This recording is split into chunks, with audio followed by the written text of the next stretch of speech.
Hello, and welcome to the next conversation of Cylinder Radio.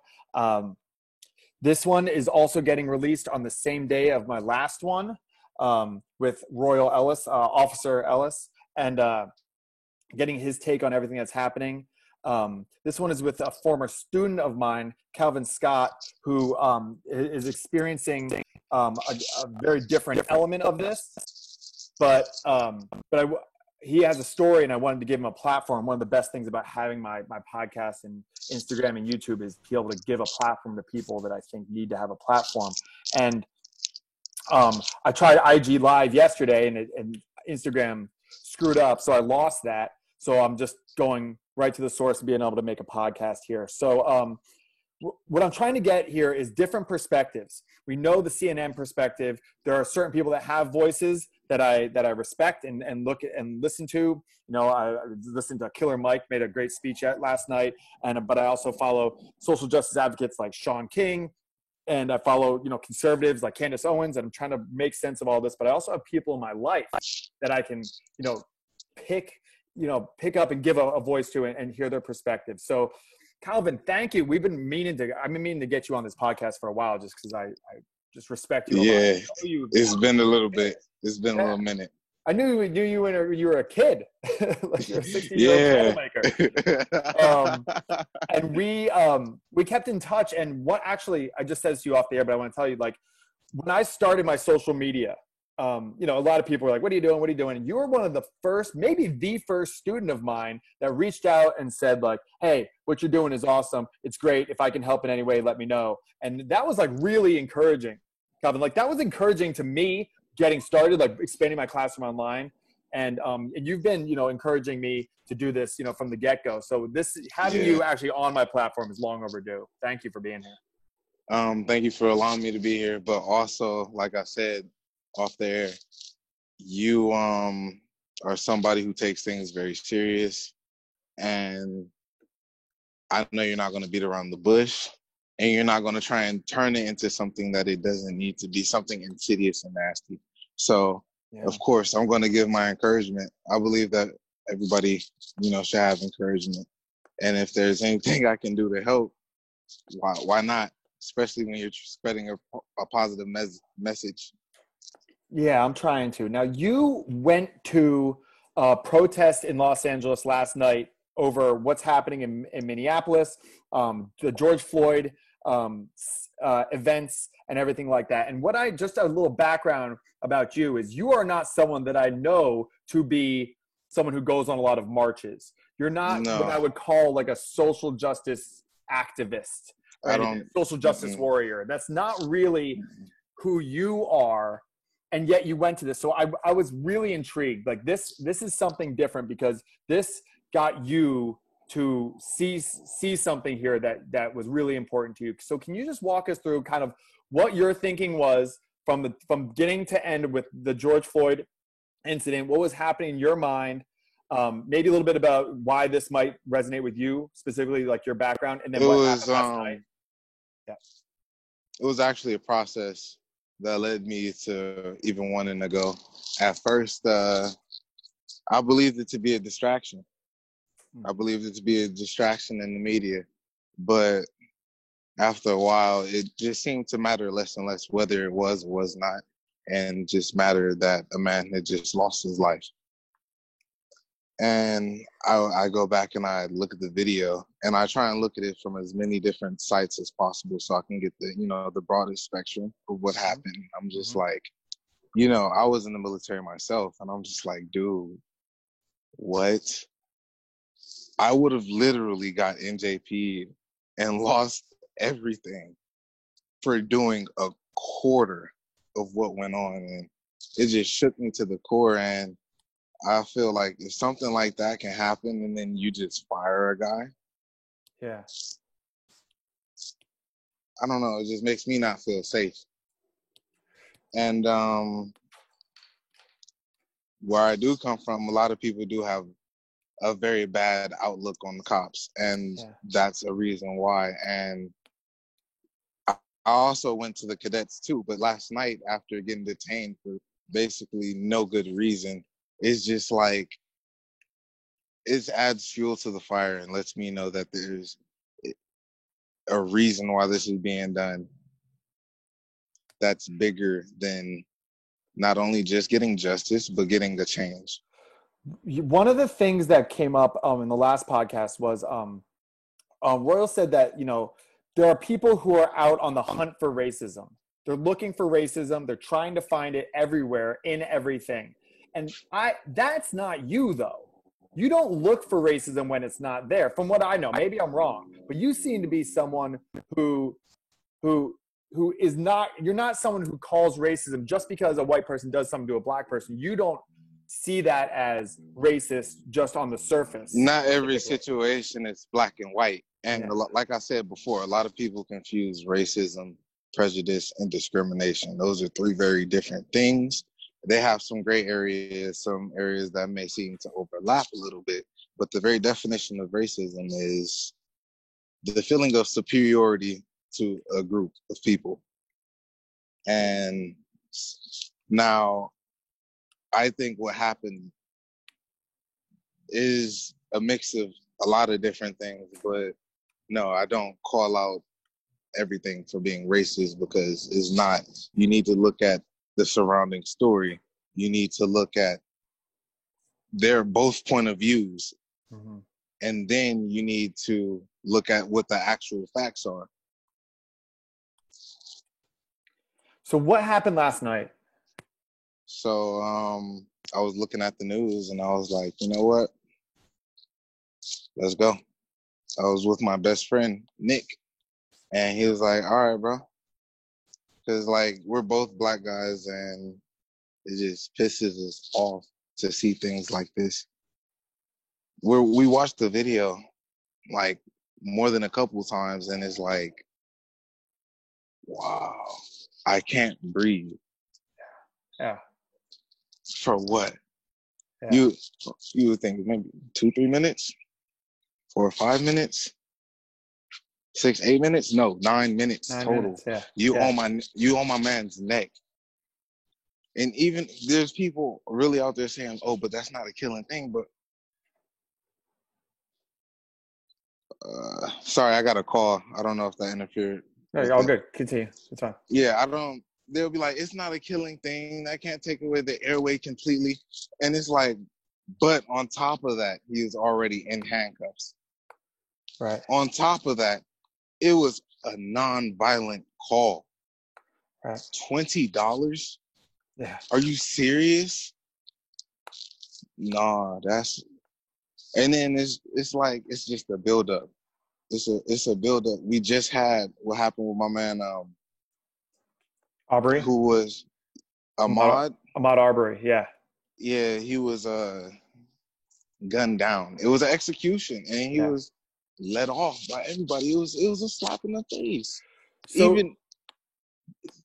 So you see what happened with George Floyd as that is blatant racism, or do you think that it could or does that is it the media? It's institutionalized. Yeah. Is the media is pushing a false narrative. You've got people in high places that want their own, like, it's divide and conquer. That's honestly what it is at the end of the day. But racism is a true thing, and it does exist, and it exists very well within government institutions, unfortunately. If you don't believe me, look it up for yourself. There was a black woman who became a police officer, and she goes in for training, to shoot at targets. And you know what they were shooting at? Inmates' pictures. Okay. Yeah. Do you want to know what those inmates looked like? Every single one of them? Me. Like, that is an actual story. And I don't take my word for it. I suggest you go look it up for yourself. When you say divide and conquer, that's something that I've been saying a lot. And that's why everything I do is trying to bridge these divides. And every side thinks that they're right. The conservatives know that they're right. Where everyone is on board, though, is similar to what you see, which is this is wrong. What happened on, next to that squad car was wrong. conservatives were, people that I don't like Charlie Kirk and stuff, were against it. Ben Shapiro were all against it, but so was Sean King and Trevor Noah. Everyone was on board with that was disgusting, but people handle that stuff differently. And when you are very emotional, you can be steered, because all you have to do is trigger that emotion, and then you can steer it anywhere you want, and the media knows that. So they're trying to fire people up to get them upset, to get them to go where they want them to go. Let's not also forget, there is people who I can't say that other people convinced them to, but they did take it upon themselves to do things to hype it up even more. That had nothing to do with the protest. Looking back at with the governor of Minneapolis, I don't want to say something dumb and make myself look stupid. I was just reading about it, but it's like the mayor, governor, whatever. Candace Owens tweeted about it. Yeah. And he's like, yo, 70% of the people that we detained aren't even from this state. I saw that. Yep. Like, what? Or the guy who started it, and he's like in all black with the umbrella, smashing windows. He's a white guy. Now, my purpose for actually posting that wasn't to like say this is right or this is wrong. It's just to show like, I don't know. It's when it's one thing on top of another thing on top of another. It just leads me to believe, that this is a divide and conquer, which makes me even madder. Right. Because this is a serious, serious thing. And people are really trying to push political agendas on this. Absolutely. I'm sorry. So when you decided you were watching the news, you grabbed your friend Nick, and you guys went. It was downtown LA. Yes. Okay. And then what happened when you were down there? What was it like? Can you bring us into it? Hold on, one second. Yeah. So we get to downtown LA, and a quick second. Yeah. They're taking a nap right now? All right, then I'm going to finish the conversation inside the room. Hey, go use the restroom, baby. All right. So we get to LA, and immediately you can see that there's just tension in the air. Like, you could cut it with a butter knife. And you can see the helicopters flying overhead. There's cars just smashing through the the lanes. Just it's a little bit of chaos. And was it violent? Was it violent? Were people smashing things? Let's keep going. Okay. My man's just like, yo, we need to go to where those helicopters are circling. So I want to say we go to around 5th somewhere, but I forget the exact. I'm not from downtown LA, so I don't really know where I am like that. But we're going through, and we reach a point at a corner where this dude, he's screaming at the top of his lungs. He's like, fuck the police, things like that. They've been mistreating us. They've been doing us wrong. And I was on board with some, not all, but generally I was on board with it. I'm like, yeah, bro, like what's been going on lately has not been cool. And while I do understand that there's not all bad cops, that agreement means little to me when you've got, 3-4 other cops standing around and dudes saying, I can't breathe after he's already detained. If those 4 are good cops, but they let that one cop do that, in my head, there's 5 bad cops. Agreed. Yep. For some reason, I can't hear. I got you. Oh, it's super low. Did I do something? Is there a way to put it on microphone or something?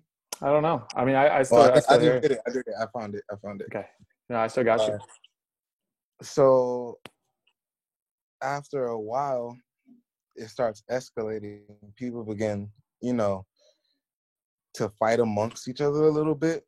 I don't know if you saw my story on Instagram. I don't think I did. But there was a point where there's somebody's on Crip, or come over here, I'll beat your ass then. And then I got the coronavirus last night. No, I'm joking. Don't say that. But it's like you could just see the tension is steady rising. Like I said, when we first came, you could already cut it with a knife. Mm-hmm. And then they start throwing water bottles at the windows, at which point we're like, yeah, that's not cool, because it's just, you can see where it's headed. You know where that's gonna go. Yeah. And it's discrediting the whole point of like protesting. And on top of that, like, I just lost my train of thought. But on top of that is going to change the narrative. It went from us showing up to show support, right, to now we're just breaking stuff. But apparently there's a jewelry store right over there. They ended up breaking through and looting. And some people started to hit the one on the side that we're on, which is when like we started backing up a little bit. And then that's when the cops flooded. So they clear out the area with the jewelry store. Mm. And that took a little toll. And there's people on top actually like throwing off bricks. But yeah, a whole cinder block literally almost fell on somebody. And it was so big to the point I'm just like, that couldn't have fell on its own. And I don't know, I heard somewhere where there was a hashtag that there was people doing that. Oh, yeah, well, you were there. Sorry to cut you off, but like you were there. Like, did it feel like, hey, we're here because we need better policing, we need more accountability, we need better laws. DA's office needs to prosecute bad cops. Like this, was it that, or was it a feeling of like just general, like I'm pissed off about life, and it's almost like, and I don't mean this in a disrespectful way, but like a tantrum, just like fuck everything. Everything needs to smash because I'm just angry. Was it more like that? Seem like was that it directed? On the outside looking in. Yeah. And I'm probably not giving it any justice by the account that I'm giving it. But you were there. It was a little mix of both. Okay. But it was directed because a lot of the people were simply tired of being treated like garbage. Mm-hmm. A lot of the people are tired of being profiled. Like we see what's going on in New York, where 70% of the arrests and detainees made. Yeah. We're all like Latinos and Black people. Yeah. Like that's messed up. We're tired of, somebody coming up, a cop being able to start shit with you because you're on parole and you're trying to get your life together. Like, that's what people were pissed off about. It just became very misguided and misdirected. And I believe it's because there is no actual leader there. Did it feel like the cops were they felt like the enemy, right? Like they were the other. They weren't people with families. There were Black cops there probably. Like yeah. No, they were wholeheartedly came off as the other. Fuck you, fuck what you doing. Yeah. Your whole intention, we don't want to talk, we coming for your neck. Which like I said, from the outside looking in, it would be like, that's an appropriate response. They're looting, they're burning. But when the first thing you do is pull up to the scene and start firing off rubber shots, like that's not, we're trying to understand where you're coming from. That's, we just gonna put you down. Yeah. Are you aware of the Sandra Bland case?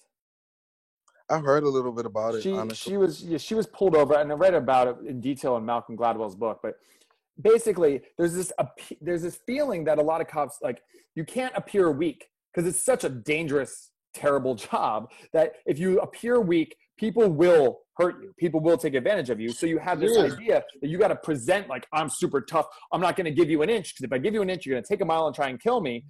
And it's like the way that they deal with fear is by puffing themselves up. I don't think it's that. I think it's a lack of respect. Again, towards the protesters. Not even just protesters. When me getting stopped, when you ask me a question, you're not asking me person to person, human being.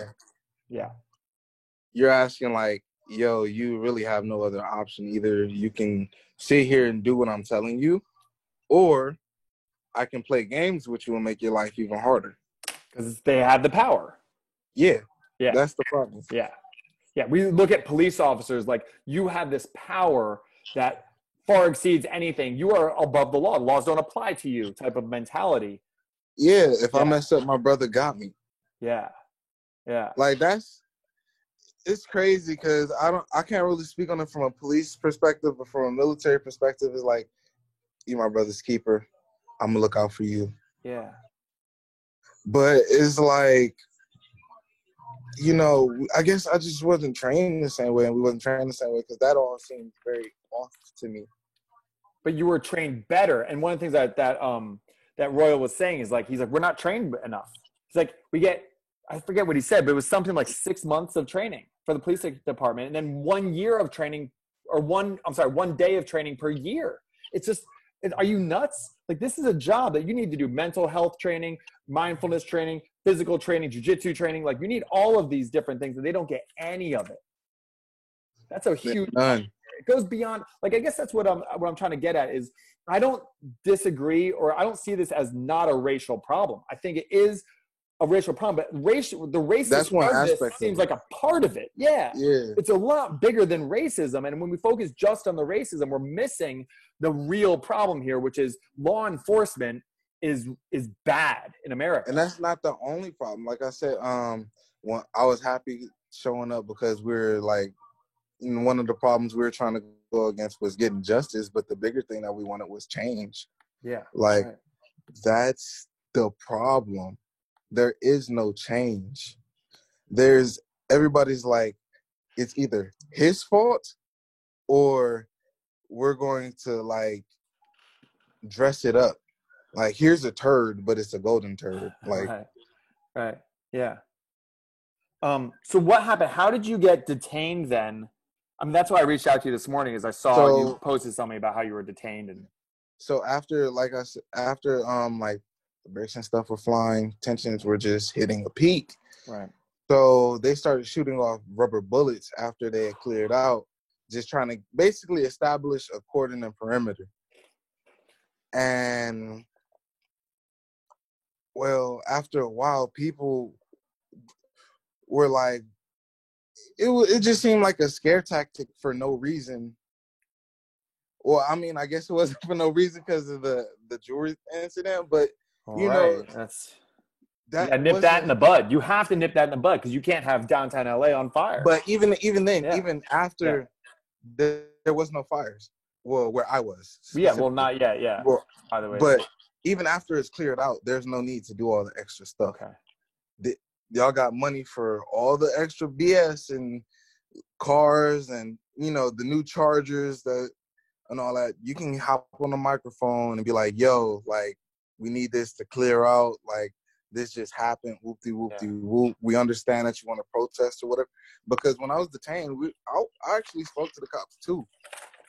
But what led up to that was when, after all of that stuff happened, there were shots fired. I believe somebody on one of our sides shot at them, and then they shot back. Yeah. Oh, jeez. Were you there for that? Yeah.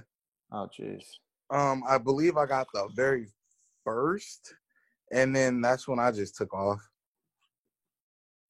And well, apparently, some guy ID'd me and my best friend, and said that they thought that one of us were shooting.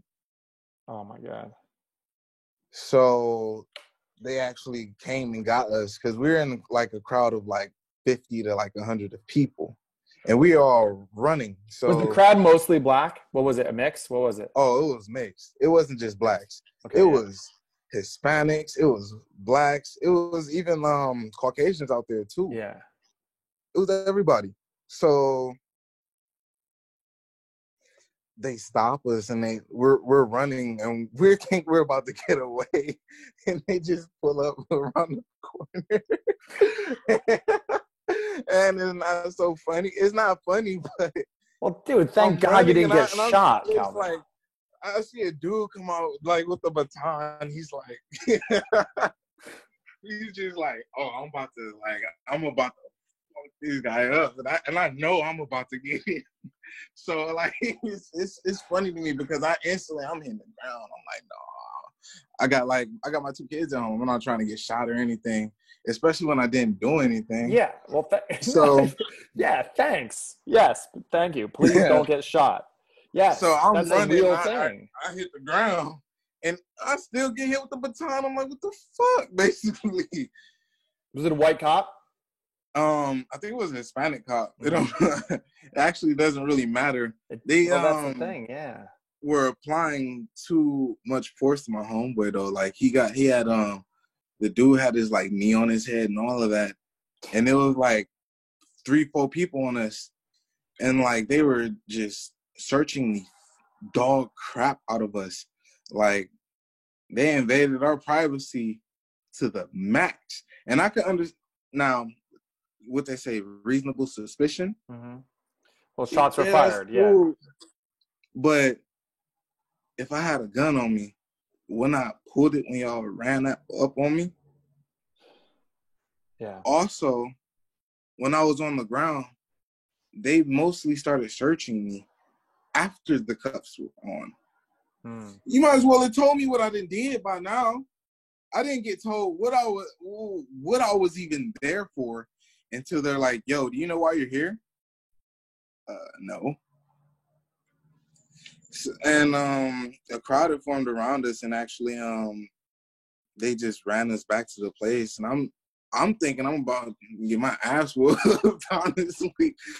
But they took us in. They're like, yo, do you know why you're here? We're like, nah, no, not at all. And they're like, there were shots fired and stuff.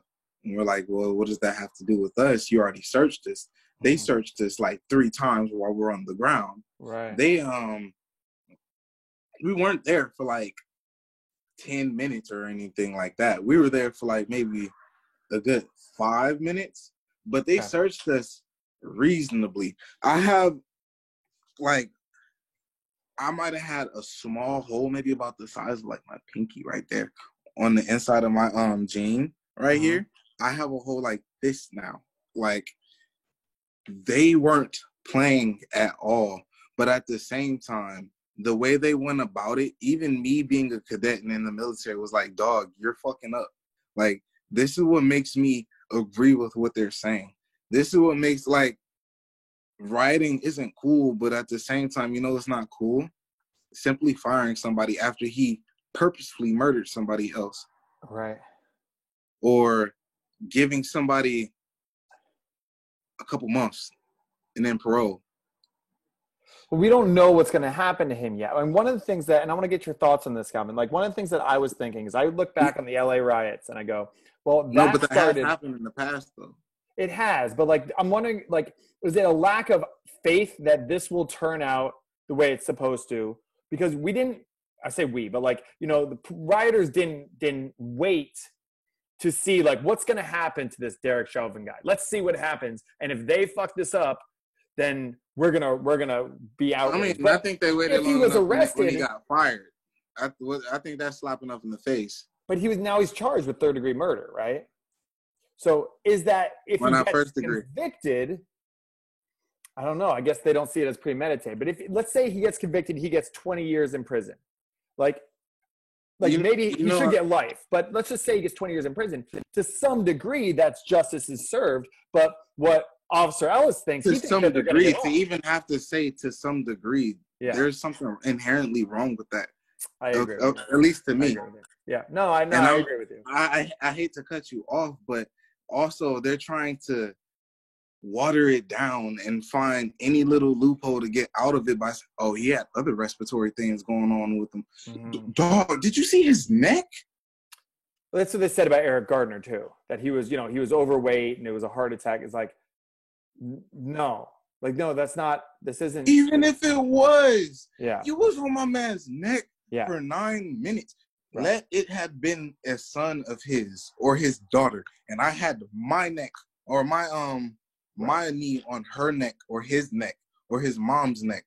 What do you think will happen to me? Right. No.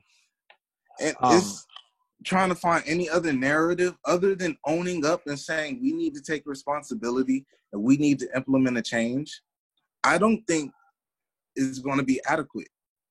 Anything's going to be adequate until that's done. Yeah, my question is why right away and not wait to see what happens in court? Because like it's just like slapping the face and slapping the face. Like we're gonna get the runaround.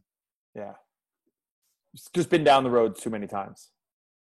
Yeah, waiting for an indictment, waiting for a verdict, and then the verdict happens, and it's exactly what you said was going to happen, which is the officers get off, and then Trayvon Martin. Yeah. Trayvon Martin.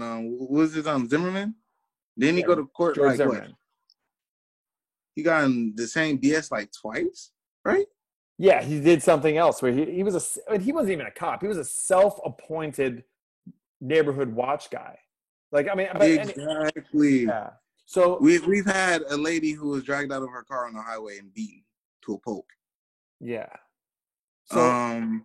So what are your thoughts on on bad policing, but when it's white cops against white people? Because those instances, Daniel Shavers is one that I brought up before. Like, there's so many where bad cops do, kneel on a white guy's neck and they get away with it and stuff like that too. It doesn't fit the media narrative, and it's not, but because it doesn't have the extra legitimate racist feeling. Ratings.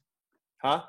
It's not going to boost ratings. Yeah, so that's why it's like we're pushing this thing. The divide and conquer part is because there is a legitimacy to the idea that this was racially caused, racially impacted.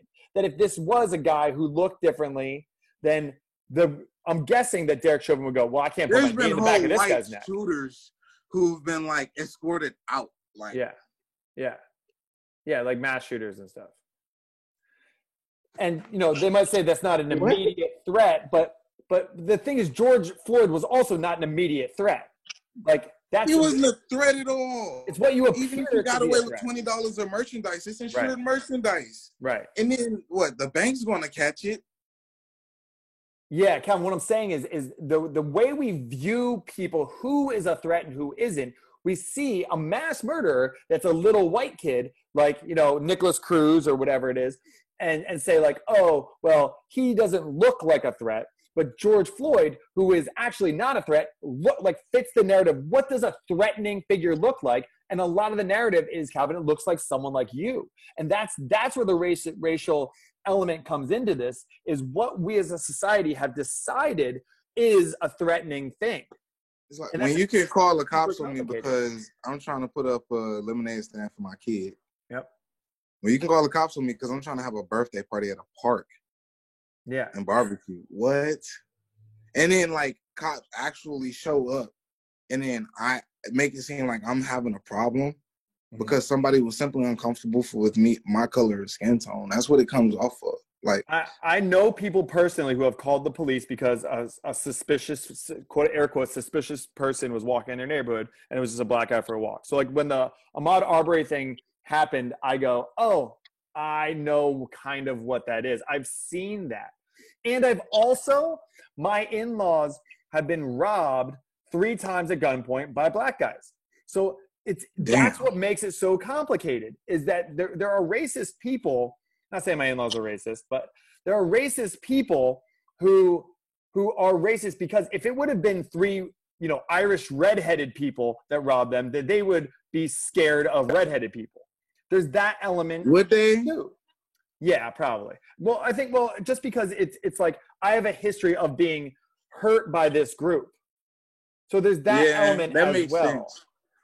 If the same looking person robbed me 3 times, I would probably be a little iffy. Yeah, it's in our nature, right? Yeah, we're animals. So you get bit by a snake, you go, snakes are scary. But that can't be when you are in a position as a police officer. You can't have those preconceived ideas because as scary as your job is, you can't go into looking at this person and say they look like they're dangerous. Going into combat, even if people, going into combat, even if people fire at you, there's specific guidelines you still have to take before you can fire back. Yeah, right. Yeah, you have. We can do this in war, but better, we can't do this with our own citizens. Well, you're better trained. You are better trained than the LAPD officers or the That's not an excuse. They pull me over and I say, I didn't know that was against the law. You're too fucking bad, guy. Like, you getting this ticket. Like, but they need to be trained better, and they're not. And I don't. And so that's perhaps the pathway out of this. So wait, going back to the story real quick. What? How did they realize that you weren't the person shooting, and instead of getting arrested for attempted murder, they sent the person that was shooting? Okay. Because when I told them I was concerned about why I was even there, they actually gave me a description that they got. They were like, it's a not a black guy, but it's a person wearing black pants and a red shirt. And I'm not gonna lie, I kind of threw this on right before the Zoom call, and it was exactly what I was wearing last night. Okay. So it doesn't fit. Okay, so it doesn't fit. At all. And then they found the person. And then when they found the person, they didn't find the gun on him, but they did find the casings on him. Oh, so that's enough. And he fit the description too. Right. So then that's when they actually started to talk to us a little bit more, joke around with a little bit more. Hey, you'll probably get out of here. Like, cause I'm like, dude, can I get a phone call? Like, I need to let the mother of my kids know where I am and what's going on. Yeah. That's when they're like, oh, you probably won't even need it. Like, okay. Well, that's I'm glad, because it could have very easily just gone, hey, we haven't found anybody. Somebody's got to fall for this. Let's let these kids take a fall. I call you a kid. You're like probably 25 years old now. Think of you as when you're 16. Yeah, I'm 23. But yeah, but if they would have, it would have still been. I don't have I do have the history of owning firearms. I have a shotgun and a rifle. But if you stopped me, threw me, you hit me with a baton, and you searched me multiple times. I think if I was hiding a shotgun or a rifle, you would have found it. Yeah, I don't want to get too graphic.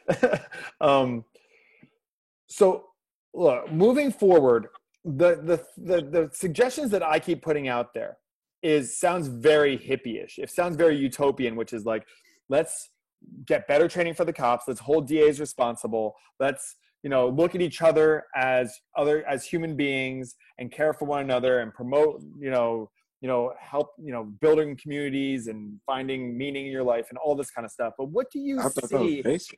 What do you see as the way forward from here, from Saturday morning when you and I are talking, moving forward? And I'm gonna try and release this. Like, what do you see as the way forward for us? All of us. Unfortunately, I think the most realistic way, and I don't fully agree with it, but somebody's gonna have to be made an example out of, and then they're gonna have to follow that example.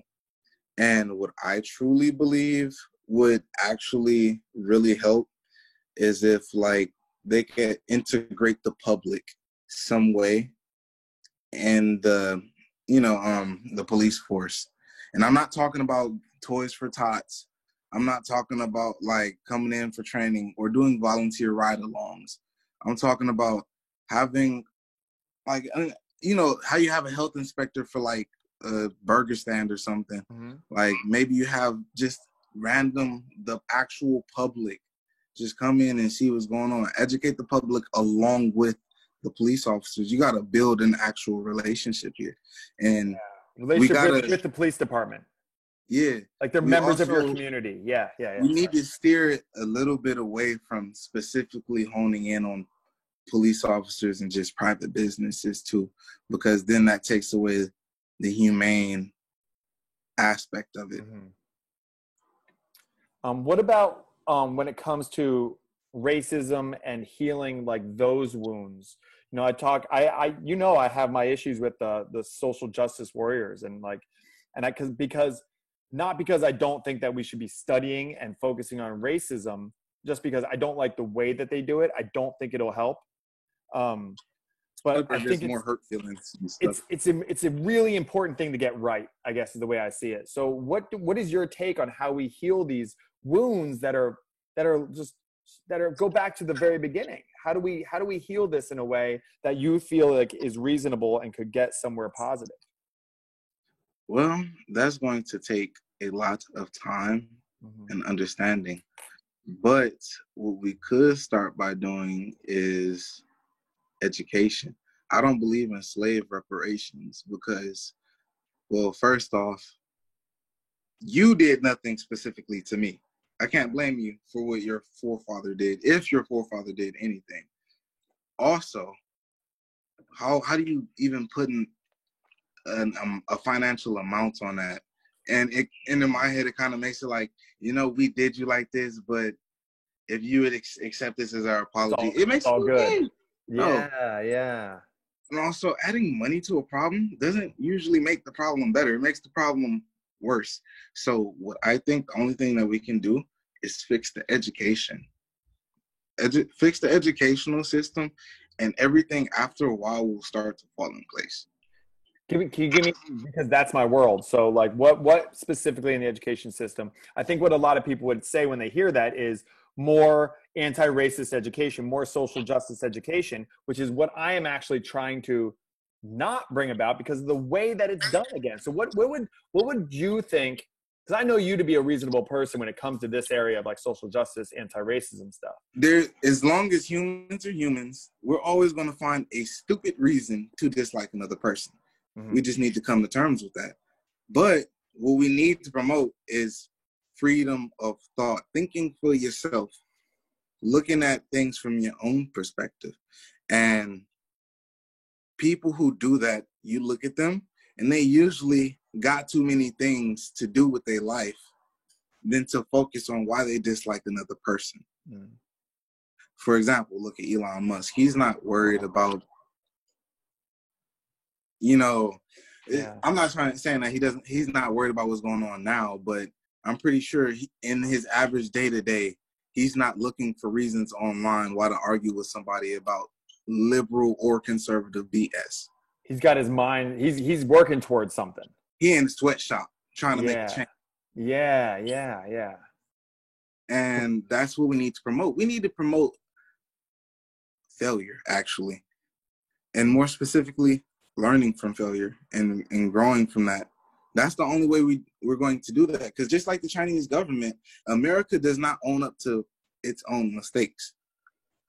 And once you own up and you implement a change and follow that change, maybe that'll change something. So you're not a big advocate for like the playing the blame game when it comes to people who aren't actually to blame. Like I can't tell you how often I get, you don't get a say because you're white. I'm not going to talk to. I had someone literally say, I might post it. It's just, they said, I'm not closed-minded. I just won't talk to you because you're white. And that's closed-minded. Yeah, like I was like, that's a perfect example of what I'm talking about. What was that? Sorry, I missed that. Like you just put like above your head by even saying something like that. That makes absolutely no sense because then in doing that you can't grow. Even in the art of war, like you need to know your enemy. Like, and I'm not saying that as we're enemies, but no, I hear you. How do you even grow from anything if one another doesn't take the time to listen to each other? Well, I'm not talking about I'm not talking about when we're spewing opinions and BS about, oh well, this is how your community, like you guys kill each other, so why is it a problem? Like no, that's not going to solve anything. No, that's what I despise with the conservative media, is that they just they're speaking different languages and everyone's just preaching to the choir. They're in their own little echo chambers, and nothing's getting solved. So yeah, critical thinking, just like getting a focus on something. There's a lot of ways kind of to push out this, but I think the biggest thing is having these conversations. I'm glad you and I were going to have this conversation just probably in private, but I'm glad you were willing to come on. I can put it out there so people can see, like, I learned from talking to you.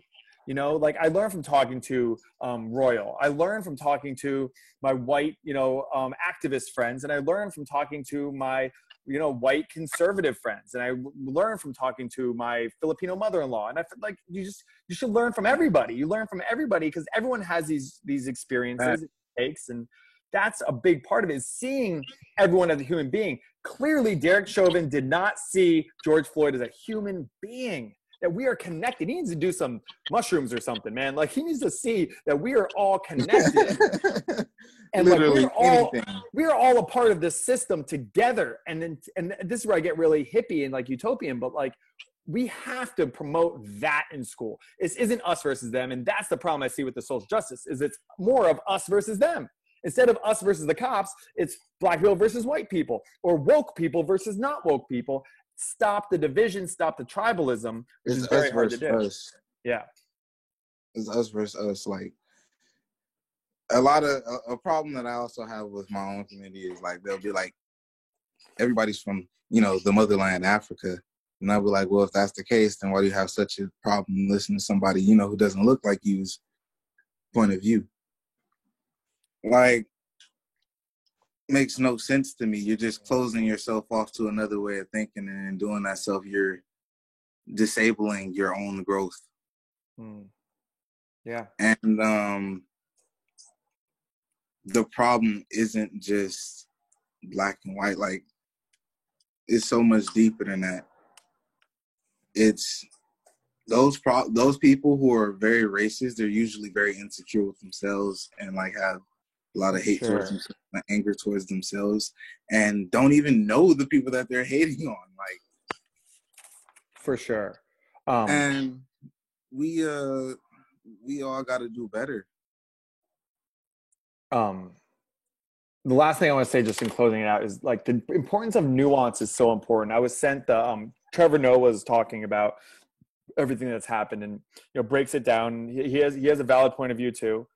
One of the things that comes up is like, there has to be nuance. I was talking to the head of equity and inclusion at a very prestigious school in LA, and she said, if you look at the disproportionate amount of COVID in the Black community, that's an example of systemic racism. And I said, yes, partially. And there's also vitamin D, that darker skinned people process vitamin D at 28 times less the level of light-skinned people. And that seems to be a link because people with COVID have vitamin D, and it actually is a skin color issue as well. And there are studies that showed this in the UK, that when you take away from socioeconomic standing, that there's still a disproportionate because of vitamin D. And she just didn't want to engage with that. It's like, I'm not saying that racism doesn't exist, ever. I'm never saying that. What I'm saying is that is part of it. That is part of the COVID thing. That is part of the police thing. And it's a valid part of it, but we can't be overly concerned. It's like, why aren't women in, CEO positions? Well, oppression, partially, and job interest, blah, blah, blah, blah, blah, blah, blah, blah, blah. There's all these things, and we just have to celebrate that nuance. And the last thing I want to say is, a good shepherd smells of sheep. I can't tell you how many people I know who are very, active in this whole process, or one way or the other, don't have access to police that they talk to, or Black people that they talk to, or white people that they talk to. You got to talk to the people. You got to talk to individuals. That's what I'm trying to model, is have conversations with people different from you and really be curious about what they have to say. I was very curious. I'm always curious about what you have to say about things, the same way that I am curious about everybody. And once you're curious, the judgment. In doing so, you'll come to realize you're actually not that different. Right. Like, imagine how many men, regardless of skin tone, if they walked into a bar, had a drink, and both complained to each other about their wives at home, would instantly probably become the best buddies. Like, yes. And talking to these people too, like, I guess maybe it's just for me, but it just eliminated racism. I never felt the need to be racist towards somebody. Yes. Like, now I've joked around with my own friends and stuff like that in private, but that's like my best friend. So yeah, that's a great point. I saw some woke teacher said, here's a book to share with your kids. And it talks about all the different colors of people and backgrounds. And I was like, I don't need to do that the same way with my kids, because my kids are exposed to everything. My kids have, you know, gay godfathers and black godmothers and, you know, black people, gay people, tall people, short people. All these people are all like in their lives as family. And it's just normal. And they see people as people, which I'm very blessed to have. And people who don't have that, you can seek it out. You can seek out people. But yeah, go to the bar, talk to people that are different from you. And you'll see exactly, I couldn't have said it better. We're actually very similar. And it's a church. It's a church shame. is a place you can go. Absolutely. Yeah. That's a great way, I think, to end it. Focus groups, hotlines, like there's a lot of them. There's always resources out here. There's Facebook groups that are just, you know, where people feel the same way about literally anything. I can join a Facebook group with 10,000 people right now and talk about savage memes, because like I said, I like to joke a little bit rougher. But you need to know who you with and just other things like that. There is ways and outlets out here for people. People just need to explore that. And that's a great point. Bit of an open mind. Yeah. You don't care when you're in the military. You don't care what color the person is. Can they protect you? That works. They got your back. That works. You know, a worker, can they work? You hire someone. Can they make me money? It doesn't, like, we're talking like about people, to people that we're not actually meshed with. We need to mesh with people. We need to expand our horizons a little bit. You don't know any conservative people? Get conservative friends. That's how America became so great, by diversifying and getting a bunch of different ideas. That's diversity. Why, we have so many technological advances and just different things. You look at it and it's like, oh, it was a whole group of just different people, all brilliant minds who came together. Like, amazing things can be done. But what we need to do is actually implement change and not just talk about it no more. Absolutely. All right. Well, let's end the talking then. Hopefully this will go out to people. They can start you know, making some moves and just having conversations. Let's start there with conversations to try and figure this out, and then we can move to getting better legislation and stuff like that. So thank you so much for having me. Calvin, you're awesome, man. Thank you for giving me, you know, the encouragement that you always have, and I'm glad I could give you a platform. And I'm glad we were able to talk about this. Absolutely. Yeah, we'll talk again. All righty. All right. Take care.